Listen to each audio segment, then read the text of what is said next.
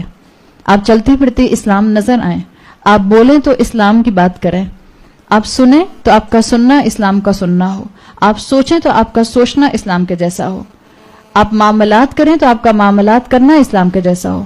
کلمہ گو تو بہت سارے ہیں, ایمان رکھنے والے اور یقین رکھنے والے بہت کم ہیں. تو اللہ نے واضح کر دیا کہ آج فائدہ اٹھا لو, اس سے پہلے کہ یہ 3 علامات نظر آ جائیں جو رسول اللہ صلی اللہ علیہ وسلم کے ذریعہ بتائی گئی ہیں, کہ پھر انسان اگر چاہے گا بھی تو وہ اللہ کی بات نہیں مان سکے گا, اس لیے کہ آزمائشیں بہت زیادہ ہو جائیں گی اور اللہ تعالیٰ ہمارا دل کھولے گا. آپ امید تو رکھیں, لیکن یاد رکھیں کہ اس امید پر کہ ہاں جب میں کنونس ہو جاؤں گی تب اللہ کی اطاعت کروں گی. آپ کو کیا معلوم وہ صبح کبھی بھی نہ ہو جس میں مجھے کنونسنگ پاور مل جائے.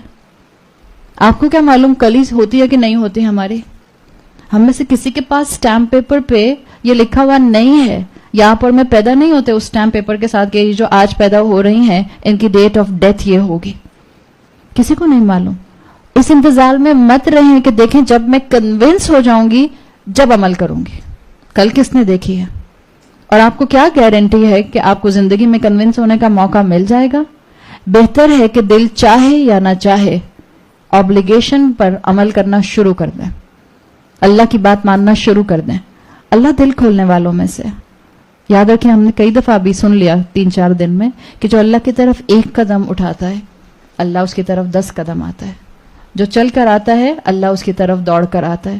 اور اللہ نے کہہ دیا ہے قل الحق, قرآن حق ہے, قرآن سچا ہے. قرآن کے رولز اور ریگولیشنز انسان کو نقصان دینے والے نہیں ہو سکتے, نہ انڈیویجول لیول پر نہ کلیکٹیو لیول پر. اسلام کے قوانین انسانوں کو فائدہ دینے کے لیے بنائے گئے ہیں, یہی حق ہے. قرآن ہمارے شک کو دور کرنے والی چیز ہے. قرآن ہمارے سوالوں کے جواب دینے والی چیز ہے. آئیں تو اس کے قریب, بیٹھیں تو اس کے سامنے, کھولیں تو اس کو اپنی زندگی میں, سمجھیں تو اس کو. اصحاب کہف کے بارے میں قریش نے جو سوال کیا تھا, کیا اللہ تعالیٰ نے اس کا جواب نہیں دیا؟ دیا. صحابہ جب سوال کیا کرتے تھے وَيَسْأَلُونَكَ عَنِ الرُّوحِ, تو کیا اللہ جواب نہیں دیتا تھا؟ جب صحابہ پوچھتے تھے کہ ہم کیا خرچ کریں تو اللہ جواب نہیں دیتا تھا؟ جب صحابہ پوچھتے تھے اور صحابیات پوچھتی تھی کہ حیض کیا ہوتا ہے تو کیا اللہ نے جواب نہیں دیا؟ تو میں یہ کیسے سمجھتی ہوں کہ جو میرے کنفیوژنز ہیں, جو میرے سوال ہیں دین کے بارے میں, اس کا جواب مجھے قرآن کے سامنے بیٹھ کے نہیں ملے گا؟ بیٹھیں تو ملے گا. یہ اللہ کا کلام ہے. اللہ نے کہا ہے قل الحق, حق یہی ہے. اور اللہ کہہ چکا ہے کہ جو اس کے سامنے آ کر بیٹھتا ہے اللہ اس کو چوائس دے دیتا ہے, وہ چاہے تو ایمان لے آئے اور چاہے تو کفر کر لے. اور ہمارا یہ ایمان ہے, ہمارا یہ عقیدہ ہے الحمدللہ کہ اللہ تعالیٰ نے ہمیں ایک certain type of free will دی ہے. ہم روبوٹس نہیں ہیں. اللہ نے ہمیں ایک طرح کی فری ول دی ہے اور اسی فری ول کی بیسس پر حساب کتاب ہوگا. یہ فری ول کہ میں چاہوں تو اللہ کا بتایا ہوا راستہ اختیار کر لوں اور میں چاہوں تو اللہ کی نافرمانی کی زندگی جو ہے وہ گزارتی رہوں. یہ ایلیمنٹ آف فری ول ہر انسان کے اندر موجود ہے. ہاں یقیناً یہ فری ول جو ہے یہ اللہ کی قدر کے کنٹرول میں ہے. اللہ جانتا ہے کون سا بندہ جو ہے, اور جیسے ماں اپنے بچوں کو جانتی ہے, ہم مائیں جو ہیں دنیاوی لحاظ سے کتنے کیا ویلیو رکھتے ہیں عقلوں کے حساب سے. انسان اپنی زندگی کے اندر 5 to 7% سے زیادہ اپنا برین استعمال نہیں کرتا ہے. اس کے باوجود, اتنا کم استعمال کرنے کے باوجود ماں اپنے بچے کو جانتی ہے. اللہ رب العزت جو اپنی صفات میں کامل ہے, اس نے جو انسان خود بنائے ہیں وہ ان انسانوں کی نیچر سے نہیں جانتا ہوگا کہ کون کہاں تک پہنچے گا. تو فری ول ہر انسان کو دی گئی ہے. ایک اسکول آف تھاٹ ہے دنیا میں جو کہتا ہے اور جس کا خیال ہے کہ نہیں انسان جو ہیں ان کو صرف روبوٹس کی طرح بنایا گیا ہے. وہ کہتے ہیں we are just leaves in the wind. پتوں ایسے پتے ہیں جو ہوا میں بس یہاں سے وہاں اڑتے پھرتے رہتے ہیں, جہاں ہوا لے جاتی ہے ہم وہاں چلے جاتے ہیں. ہمارا یہ کانسیپٹ نہیں ہے. ہمیں قرآن یہ بتاتا ہے کہ اللہ نے انسان کو اشرف المخلوقات بنایا ہے, اس کو فیصلے کا اختیار دیا ہے اور اس کو یہ عقل دی ہے کہ وہ اپنی نشانیوں کو اپنے آس پاس دیکھ کے، اپنی جان کو دیکھ کے، اپنے انفس کو دیکھ کر، کائنات کو دیکھ کر، قرآن کو سمجھ کے اللہ پر ایمان لے کر آ جائے.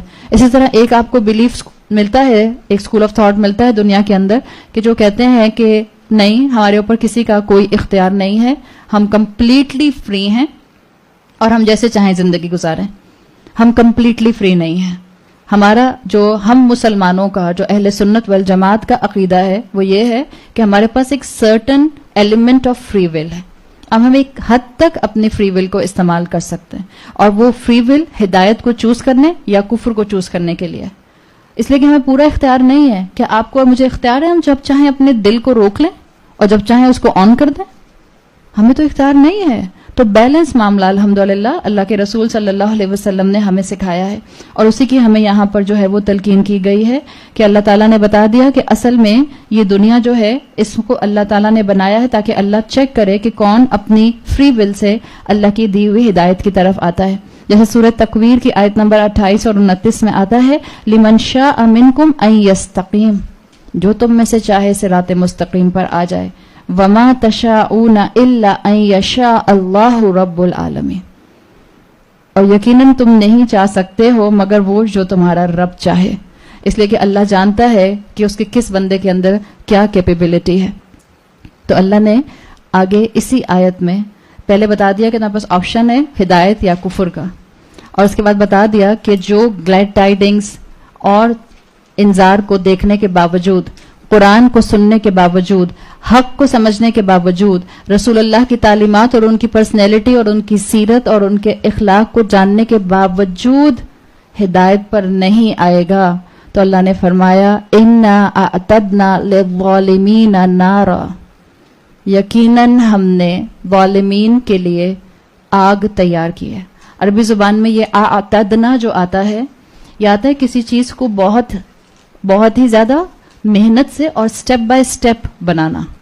جیسے جہنم کے لیے آپ کو احادیث میں ملتا ہے جو اس کا ایسنس آتا ہے کہ اللہ تعالیٰ نے 70 سال تک اس کو دہکایا، پھر 70 سال تک جو ہے اس کی آگ جو تھی وہ پہلے سفید تھی، پھر سیاہ ہو گئی، پھر پچ ڈارک ہو گئی. مختلف نیریشنز آپ کو اس جہنم کی آگ کے بارے میں مل جاتی ہیں. اعتدنا ہوتا ہے کسی چیز کو سٹیپ بائی سٹیپ پریپیئر کرنا.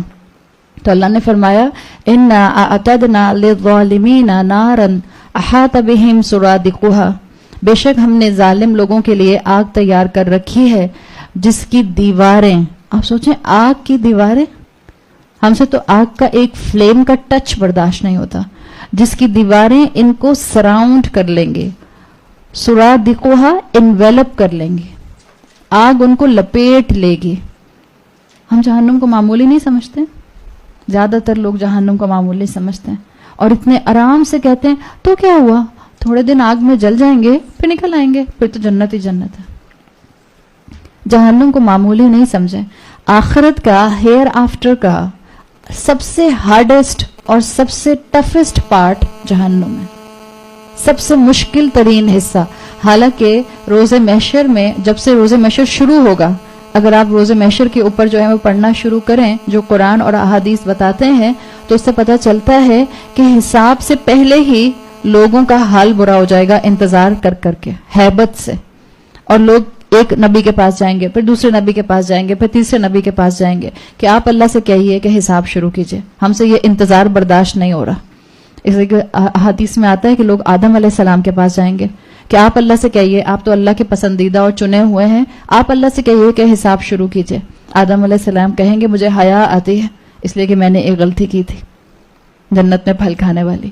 تو اسی طرح سے وہ موسیٰ علیہ السلام کے پاس جائیں گے، پھر فائنلی رسول اللہ صلی اللہ علیہ وسلم کے پاس جائیں گے، اور پھر اللہ کے رسول صلی اللہ علیہ وسلم اللہ کی حمد میں، اللہ کی تعریف میں وہ لمبا سجدہ کریں گے جو آپ نے اپنی زندگی میں کبھی بھی نہیں کیا ہوگا. اور اس کے بعد اللہ سے اپنی امت کے لیے اللہ کے رسول دعا کریں گے اور پھر حساب کتاب کا مرحلہ شروع کیا جائے گا. یہ ایک سٹیپ ہے صرف. لیکن مفسرین کہتے ہیں کہ جہنم والا پارٹ ٹفسٹ پارٹ ہوگا ہیئر آفٹر کا، آخرت کا. آپ امیجن کریں جہنم، قیامت کا منظر، اللہ کا عرش واضح کر دیا جائے گا، اللہ کے عرش کو تھامنے والے فرشتے جو کہ نارمل فرشتوں سے بھی زیادہ بڑے فرشتے آتے ہیں, جائنٹ سائز فرشتے ہیں جنہوں نے اللہ کا عرش تھاما ہوا ہے, وہ فرشتے آبویس ہو جائیں گے. پوری گرینڈ گیدرنگ ہوگی انسانیت کی. اللہ کا عرش ہوگا, عرش کو تھامنے والے فرشتے ہوں گے, اور اس کے علاوہ فرشتوں کی صفوں کی صفیں ہوں گی, اور درمیان میں انسانیت کھڑی ہوگی. کیسا ایک دم سے کیسا خیال آتا ہے, جیسے آپ کی چاروں طرف مشین گنز لے کے آرمی کے لوگ کھڑے ہوئے ہوں اور درمیان میں آپ کھڑے ہوئے ہوں. اور یہ تو کوئی کنٹراسٹ ہے, مطلب ریلیشن شپ بنتا ہی نہیں ہے. اللہ رب العزت کا عرش دیکھنا ہی پتہ نہیں کیسا ہوگا, اس لیے کہ ایک ہے اللہ کا عرش اور ایک ہے اللہ کی کرسی. اللہ کی کرسی بالکل فٹ سٹول کی طرح ہے اللہ کے عرش کے مقابلے میں. اور اللہ کی کرسی کے لیے رسول اللہ صلی اللہ علیہ وسلم نے فرمایا کہ اللہ کی کرسی کیسی ہے اس دنیا کے مقابلے میں. آپ نے فرمایا اللہ کی کرسی اور اس دنیا کی مثال ایسے ہے کہ جیسے اللہ کی کرسی ایک صحرا ہو اور آپ اس صحرا میں اپنی ایک رنگ اٹھا کر پھینک دیں, کہیں نظر آئے گی آپ کو؟ تو اللہ کے رسول نے کہا وہ اللہ کی کرسی صحرا کی طرح ہے, اور وہ جو آپ کی رنگ اس میں پڑی ہوئی ہے وہ دنیا ہے. اور اسی طرح سے آپ نے مثال دے کر بتایا کہ اللہ کا عرش کیسا ہے. آپ نے کہا اللہ کا عرش ایسا ہے کہ جیسے صحرا اللہ کا عرش ہے اور اس میں رنگ کی طرح اللہ کی کرسی پڑی ہوئی. آپ اور میں اللہ کی میجسٹی, اللہ کے جلال, اس کی عظمت کا اندازہ کر ہی نہیں سکتے. تو پھر کیسے افطرا علی اللہ انسان کر سکتا ہے؟ کیسے اللہ کے احکامات کو چھوڑ سکتا ہے؟ کیسے اللہ کی نافرمانی کر سکتا ہے؟ تو مفسرین بتاتے ہیں کہ آپ امیجن کریں کہ اللہ کا عرش ہوگا, آپ کے چاروں طرف فرشتے ہوں گے صف در صف, اور درمیان میں انسانیت کھڑی ہوگی اکاؤنٹیبلٹی کے لیے.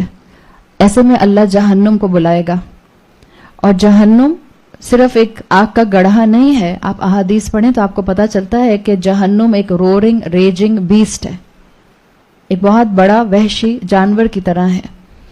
جہنم کے لیے آتا ہے احادیث میں جہنم کو 70,000 لگاموں سے پکڑا گیا ہے, تھاما ہوا ہے اس کو, اس لیے کہ ایک بیسٹ جو کہ آپ سے آؤٹ آف کنٹرول ہو رہا ہو, اب اس کو کنٹرول کرنے کے لیے اس پر چینز اور اس پر رسی ڈال دیتے ہیں. جہنم کے لیے رسول اللہ صلی اللہ علیہ وسلم نے ڈسکرائب کیا کہ جہنم کو 70,000 روپس رسیوں سے لگاموں سے باندھا گیا ہے, اور ہر ایک رسی کو 70,000 فرشتوں نے پکڑا ہوا ہے.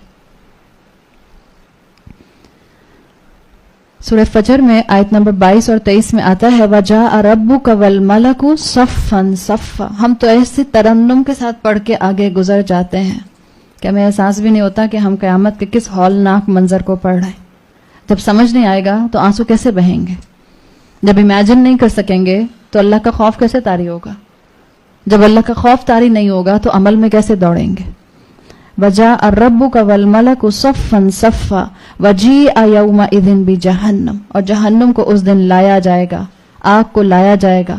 اور جب جہنم آئے گی تو مفسرین لکھتے ہیں کہ اس سے زیادہ خوفناک اور دہشت زدہ منظر کوئی نہیں ہوگا. ایون رسول اللہ صلی اللہ علیہ وسلم نے حضرت عمر رضی اللہ عنہ سے کہا, جس کا مفہوم آتا ہے اے عمر, اگر تم نے 70 رسولوں جیسے اعمال صالحہ بھی کیے ہوں گے تو اس موقع پر تم کو ڈر لگ رہا ہو. آپ کی میری کیا حیثیت ہے؟ اور ہر مخلوق کو اللہ کے رسول صلی اللہ علیہ وسلم نے بتایا کہ اللہ کے سامنے پیش کیا جائے گا, اس لیے کہ سب کھڑے ہوں گے. ان میں شہداء, انبیاء, مومنین اور کفار سب ہوں گے. سب کے سب جب جہنم کو لایا جائے گا تو گھٹنوں کے بل زمین پر گر جائیں گے. بخاری میں آتا ہے, صحیح بخاری میں, ان الناس یصیرون یوم القیامت جثا. وہ سب گھٹنوں کے بل گر جائیں گے اور اللہ سے کہہ رہے ہوں گے کہ اللہ ہمیں اس سے بچا لے, اللہ ہمیں اس سے بچا لے. ہم تو یہ پڑھتے ہیں نا کہ بہت سے ایسے مسلمان, 70,000 ایسے مسلمان ہوں گے جن کو بغیر حساب کے جنت میں داخل کیا جائے گا. یہ تو ہم سب جانتے ہیں. یہ بھی تو ہمیں جاننا چاہیے کہ بہت سے ایسے لوگ بھی ہوں گے جن کو بغیر حساب کے جہنم میں پھینک دیا جائے گا. اکاؤنٹیبلٹی بھی نہیں ہوگی ان کی, اللہ مڑ کر بھی نہیں دیکھے گا, اللہ ان کی کتاب پر نظر بھی نہیں ڈالے گا, اس لیے کہ ان کے اعمال راکھ بنا کر, ایشز بنا کر اڑا دیے جائیں گے. اور جہنم کے لیے آتا ہے کہ جہنم کے اندر سے ایک گردن نکلے گی. واللہ اعلم, اللہ ہمیں اس موقع پر بھی اپنی رحمتوں کے سائے میں رکھے. اللہ ہمیں جہنم سے بچائے. جہنم کے اندر سے ایک گردن نکلے گی, اور جس کو جہنم دیکھے گی اس کا مطلب ہوگا کہ وہ اس کا انہیبیٹنٹ ہے. تو آپ صلی اللہ علیہ وسلم نے فرمایا کہ کوئی نظر اٹھائے گا نہیں, اور لوگوں کی نظریں زمین پر گڑ جائیں گی تاکہ جہنم ہمیں مت دیکھے. اس لیے کہ جس کو وہ دیکھے گی وہ جہنمی بننے والا ہوگا, وہ جہنم میں گرا دیا جائے گا. اور جہنم کی جو آوازیں ہیں, اسکریمنگ, جو رورنگ ساؤنڈز ہیں, وہ سنائی دے رہی ہوں گی. یہ آپ صلی اللہ علیہ وسلم کی جو احادیث ہیں اور یہ جو قرآن ہے, یہ مجھے اور آپ کو جو ڈسکرپشن دے رہا ہے, یہ صرف ڈرانے کے لیے دے رہا ہے. قرآن ہارر مووی کی طرح نہیں ہے کہ خود ہی لے کر آتے ہیں, خود ہی بیٹھ کر لگاتے ہیں, پاپ کارن کھاتے ہیں اور اس کے بعد کہتے ہیں اللہ 4 دن تک ڈر لگے جا رہا ہے. ہارر مووی سے ڈرتے ہیں اور جہنم کے ڈسکرپشن سے ڈر نہیں لگتا. یہ کیسا ڈر ہے؟ ہارر مووی سے ڈریں گے تو دوسرے کمرے میں نہیں جائیں گے جس میں اندھیرا ہے, اور جہنم سے, جہنم کے ڈسکرپشن سے ایسا ڈر بھی نہیں لگتا کہ گناہ کی جگہ پر قدم نہ رکھے. ہم انسان کا کیا حال ہے؟ انسان بہت ظالم ہے رب کی نافرمانی میں. آگے فرمایا اسی آیت میں وَإِن يَسْتَغِيثُوا يُغَاثُوا بِمَاءٍ كَالْمُهْلِ يَشْوِي الْوُجُوهَ بِئْسَ الشَّرَابُ وَسَاءَتْ مُرْتَفَقًا. اور جہنم میں اگر وہ پانی مانگیں گے تو ان کو پانی مولٹن لیڈ, پگھلے ہوئے تانبے کی شکل میں دیا جائے گا, جو ان کے چہرے کو برن کر دے گا, جو ان کا منہ بھون دے گا. اور کیا ہی برا پینے کی چیز ہے, اور کتنی بری جگہ ٹھہرنے کی. آپ امیجن کریں, یہ وہ ڈسکرپشنز ہیں جس کو آپ کا اور میرا دماغ رجسٹر نہیں کر سکتا ہے. آج کل گرمی ہے نا, اگر آپ ایک دم سے شاور کے نیچے کھڑے ہو جاتے ہیں جا کے دوپہر کے 3 بجے, تو جو پانی آتا ہے جان نکل جاتی ہے نا اس سے. اس کا کیا ٹیمپریچر ہے؟ جہنم کی آگ دنیا کی آگ سے 69% زیادہ سخت ہے. جہنم کی آگ جھلسا دینے والی ہے. جہنم کی آگ جلد کے اندر اذیت کو لانے والی ہے. جیسے ایک اسکالر کہتے ہیں جہنم کی جو ہیٹ ہے وہ شدید ہے, ہر روحا شدید. جہنم کی آگ, اس کی گرمی شدید ہے. ہم سے یہ گرمی برداشت نہیں ہو رہی, 37 اور 40 ڈگری سینٹی گریڈ. جہنم کا ٹیمپریچر کیا ہوگا؟ قاروہا بعید, اس کی ڈیپتھ بہت زیادہ ہے. آپ امیجن کریں کہ ایک چیز ڈیپ بھی ہو اور گرم بھی ہو. اور جہنم کے لیے آتا ہے کہ جہنمی ایک دوسرے سے اذیت میں چپک جب رہے ہوں گے, اس لیے کہ بھر دیا جائے گا جہنم کو, اور جہنم میں اتنے لوگ ڈالے جائیں گے کہ اس کی کیپیسٹی ختم نہیں ہوگی, اور وہ کہتی جائے گی حل من مزید, حل من مزید, کیا اور بھی ہیں؟ جہنم میں ایک دوسرے کے ساتھ چپکنے کا عذاب بھی ہوگا. اگر گرمی ہو بھی یہاں اے سی بند ہو جائے اور پنکھے بھی بند ہو جائیں, اور ہم سب بالکل ایک دوسرے سے چپک کے بیٹھے ہوئے. گرمی میں ایک دوسرے سے ٹچ کرنا کتنا برا لگتا ہے. کہاں جہنم, اور وہاں لوگ جو ہیں وہ ایک ڈیپ قسم کے ڈیپتھ کے اندر ہوں گے. حلیہل حدید, جہنم کا زیور, جہنم کی جو جیولری پہنائی جائے گی وہ لوہے کی ہوگی. آپ نے اپنی گولڈ بینگلز پہنی ہوں اور آپ کچن میں چولہے کے پاس کام کر رہی ہوں, ذرا سی آپ دیکھتی ہیں کہ کتنی جلدی گولڈ جو ہے وہ ہیٹ کو ایبزارب کر لیتا ہے, اور اگر آپ کو فیل ہو دیر میں تو آپ کی اس جگہ پہ نشان پڑ جاتا ہے اسکن پہ. جہنم کے زیور کے لیے آتا ہے حلیہل حدید, اس کی جیولری زنجیریں ہوں گی. وشرابہ القلہ والسدید, اور اس کا مشروب گرم ترین مشروب ہوگا. جہنم کے اندر جیسے انسان کو دنیا میں بھوک اور پیاس لگتی ہے, جہنم میں بھی انسان کو بھوک اور پیاس لگے گی. اور احادیث بتاتی ہیں کہ جو بھوک اور جو پیاس جہنمیوں کو لگے گی اس کی کیفیت دنیا کی کیفیت سے کئی انٹینسٹی میں پرسنٹیج وائز زیادہ ہوگی. جبھی وہ یہ مولٹن لیڈ, مولٹن میگما پی جائیں گے جو ان کی سٹمک اور ان کے ساری انٹسٹائنز کو ڈیزالو کر دے گا. جبھی وہ زقوم کا درخت, جس کا سر جو ہے وہ ایک درخت کے بڑے اس کے برابر ہے, کیکٹس کا درخت کھا جائیں گے, اس لیے کہ بھوک کا عذاب ہوگا. اللہ تعالیٰ نے یہ جہنم کے اندر چیزیں اور یہ ڈسکرپشن رکھی ہیں, اور یہ انسینٹیو اللہ نے یہ کیوں دیے ہیں, یہ جہنم کی ڈسکرپشن اتنی ویوڈ ڈسکرپشن کیوں دی ہے؟ تاکہ آپ اور میں اس سے بچنے کی تیاری کریں.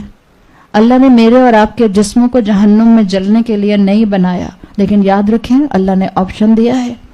فمن شاء فَلْيُؤْمِنْ وَمَنْ شَاءَ فَلْيَكْفُرْ. چوائس آپ کی اور میرے پاس ہے.